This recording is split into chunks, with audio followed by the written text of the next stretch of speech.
5 companies are competing for the Pentagon AI contract, and one of them might surprise you. And hit the button.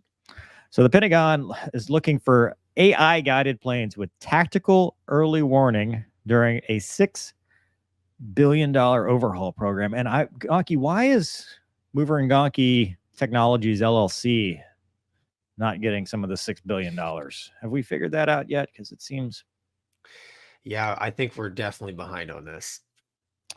Yeah. So basically it says they're looking for new artificial intelligence guided planes, offering 2 contracts for the Collaborative Combat Aircraft Project, part of a $6 billion program that will have at least 1,000 drones to the Air Force, deploy alongside the human piloted jets and provide cover for them, acting as escorts with full weapons capabilities, could also act as scouts for communications.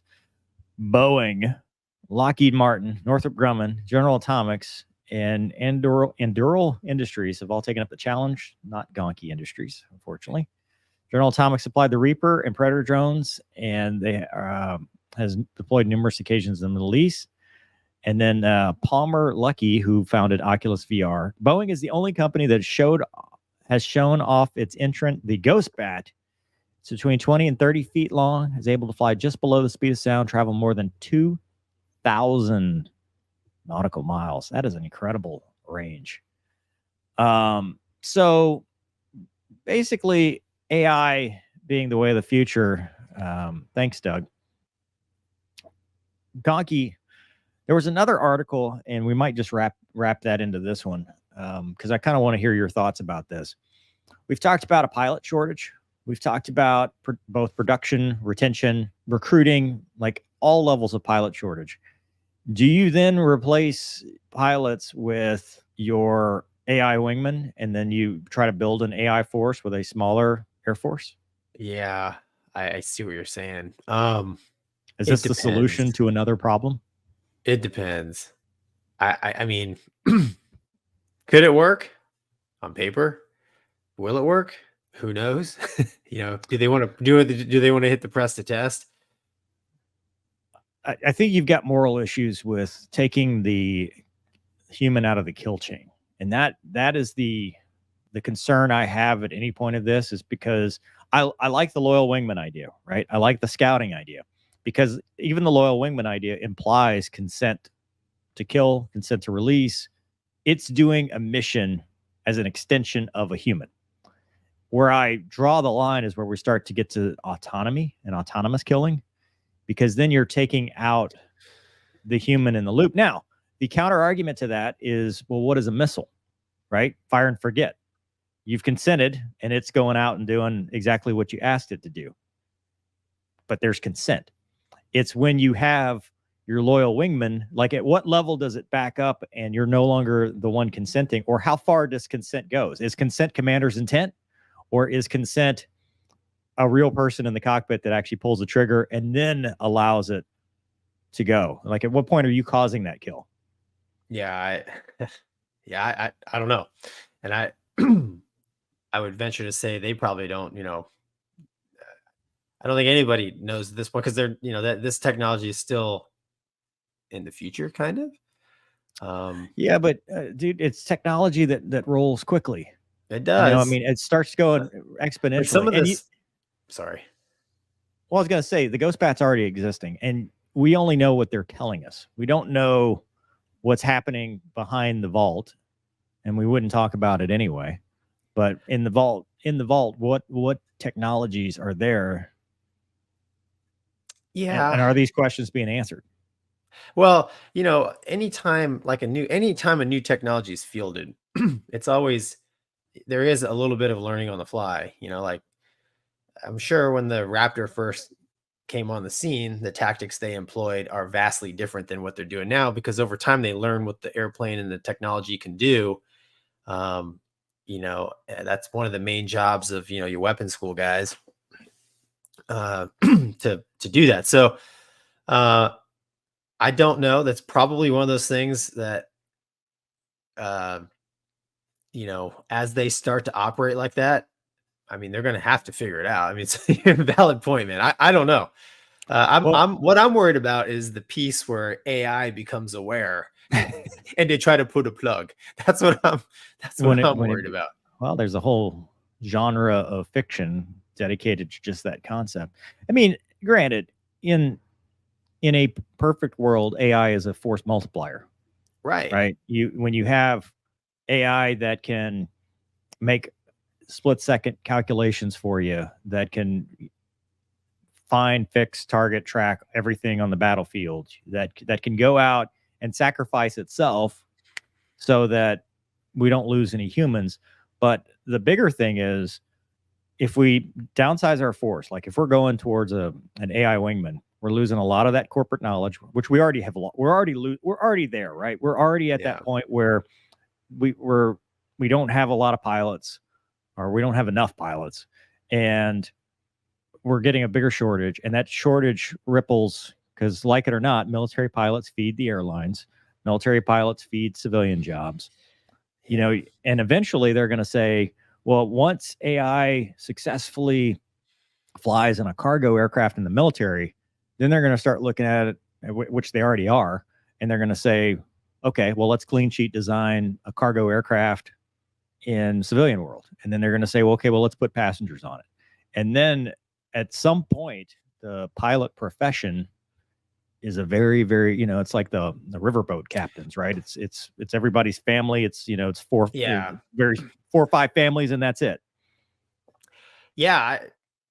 It's coming. I don't know the extent. There's is the world going to turn out like Wally?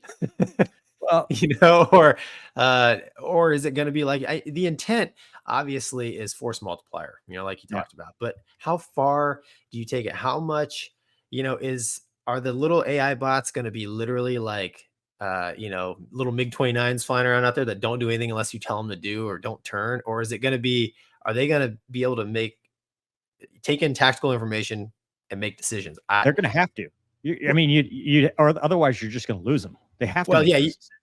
yeah, you're not going to be able to drive them around because one man or woman in an airplane is not going to have the brain bites to handle more than maybe one or two of them like that, Right. let alone fly in their own fighter jet Yeah. and be tactical. So, Well, they even need to be in a fighter jet, right? oh, If you could right, have a C-17 or a Wombat and a Z2 and 6 dudes in the back, or dudettes, generically speaking, that are just controlling the battles. It's just chess pieces on the board.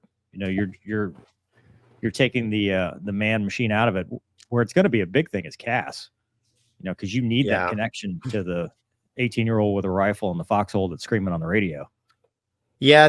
There is. I mean, we've done casts obviously, and there is definitely. I don't know. I mean, you would have to have a pretty advanced artificial intelligence to, I think, successfully do a real cast mission. But like we talked about last week, the Navy's tanker, right? That's Yeah, that's pretty much entry level AI, and I think in that capacity it will be fine. But when you're talking about tactical stuff, I don't know where the line is going to be drawn, and for sure, man, it's not going to be all doped out like day one when they oh like, no, okay, no, hit the it'll be go a button. gradual. I mean, it will be a gradual process, but one day you'll be like, hey, whatever happened to elevator operators? I mean, we do that now, right? You know what I'm Yeah. saying? Like, eventually it's like, well, hey, didn't we used to have people that operated these things? Yeah. You I really know, do I really do think the pilot profession is probably gonna go away. Not completely, but I think there's a large, people always say like, "Oh, I want a pilot if there was skin in the game." But oh for no, sure, dude, for sure, the first time, like, I don't know, Ryanair buys a remote control plane, puts seats in it, and charges $3 a ticket to go somewhere and it's full. What are you dude, gonna people will sit on an airliner that doesn't recline with Oh, seats that are this far apart with they'll stand. non-reclining seats for They'll hours just stand, to dude. save. Yeah. I mean, I personally would prefer not to, Right. but uh, yeah, okay. Yeah. I And don't then know, man. Pete, Pete's got a good point. Is whatever happened to the flight engineers? Yeah, Yeah, that's exactly. Right. exactly It's what I'm funny, saying. it's like I was in training like last year, and one of the guys teaching, he was an older gentleman, and he's like, this two pilot stuff is nonsense. We used to have voice activated cockpits back when I was flying. I'm like, what are you talking about? He's like, I would say coffee and it would just appear. He's like, I would say set the thrust at whatever, and it would just get set.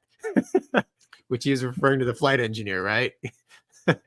And the other So part to this too is the more it takes, and this is less about aviation and more of a general commentary, but the more the technology takes over, the dumber our civilization becomes. yeah, The 100%. idiocracy becoming a reality. I mean, Yeah. you remove pilots from the equation, you're removing corporate knowledge, and then it becomes engineering knowledge, and then it becomes actual corporate knowledge. Look at the transition of a certain company that has been in the news constantly when they merged and took the engineers out of the equation and put the accountants in charge. Dude, that's a safety Yeah. thing at some point. Because Yeah. then it becomes what's our dollars and cents? You know, how do we? Because a pilot has skin in the game. He's not putting, you know, it's the old adage, you know, about Air Force One, right? Like, how do you deal with flying around in a perfect world? How do you deal with flying around, you know, the leader of the free world, quote unquote? And they said, well, it's easy. If I make it there safely, president's going to make it there safely. I don't care about what's in the back. I care about me getting there. Take that out. You know, now it's like, I'm sorry, Hal. We can't do that today. What are you doing? I'm not starting the APU, and we're not going into the Hudson. Yeah, Goodbye. Our current structure, the way we do air travel, I don't think will work with autonomous airplanes. But I'm not too naive to think that structure could be overhauled to where it could work. But I don't want it to happen. I just, like you said, man, there's no more, you know, elevator rides are autonomous now. So yeah, and you still get stuck. It sucks. you just, Bob says Gonky Industries could handle this with humans for half as much. Seriously, have to keep humans behind the trigger. well, you take the, you take the, I don't know, you take the humanity, if there is humanity in war, right? And that's if it's, if it's just, you're smashing machines out there, the world, I think, could end up being a pretty violent place, or, people could end up being pretty violent with one another. But the historical arguments of going from spears to knives to guns to machine guns to missiles to bombs, like we always make this argument of you're taking the humanity out, right? Where's the humanity when it's, you're sitting in a cockpit at 30,000 feet and you're bombing terra firma? Yeah. Yeah. You know, I mean, Yeah, I feel like these arguments evolve and eventually we'll justify it just to justify it. And, we'll say, well, it should be. But yeah, what you're saying is at the end of the day, when you strip it all away, we're just people out there still fighting one another. Yeah. Yeah. From a Desert Storm 91, like that was the first time war was really televised, like almost live, right. And like the effect that it had on people, it almost desensitized people a little bit. I mean, you could even now, like if I see FLIR footage of like guys getting just obliterated by 20 Mike, it doesn't really bother me anymore, because I've been desensitized to it a little bit. Yeah. But, if you would have showed that footage, 60 years ago to people, they would have been like, oh my gosh, so I don't know, man. Yeah. From the audience, MJ says, would you want to be judged in a court by an AI written by people you don't know with motivations you're not aware of? Humans aren't perfect nor always objective, but taking them out of key decision changes dangerous precedent. I agree with that. 100%. And Gonky, I sent you what AI thinks you look like. And it was a woman. Yeah. I mean, it now. Hey, what did it say mover look like? I haven't tried it. You didn't send me that AI one. myself. No, I don't. I'm not a vanity AIer. You should have done it for comparison. Aaron says, I think a lot of people in the Pentagon need to read John Boyd's biography. Yeah, well, you need a lot of books.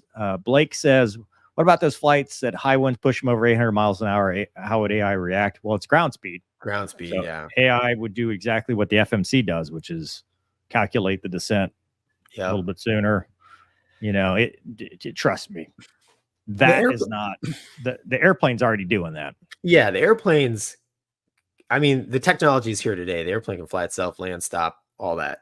It's just, you know, the in like we're talking about CAS, the real time decision making, the you know just the pace, if you will, of what's going on changes. And I don't know if You're you can you write code for that? I don't know, man. well, you're paid for the outside of the box thinking, right? You're paid for when things go wrong and being able to problem solve outside of. S- So I mean, it's on, what but humans can do. so on that note, I was watching a little thing with Elon about AI, and he was saying like the AI technology they have now can like write poetry better than like the greatest poets. I mean, I like it, that level of intelligence. I think we're rapidly going to it. You know what I'm saying? Like, so I don't think it's outside the realm of possibility that artificial AI could figure it out. Um, it's just hard for me to wrap my brain around it. And at the end of the day, it's still artificial. I still think that there needs to be a living being uh, in that Yeah. process somewhere. Somebody But with skin in the game. That's all. yeah,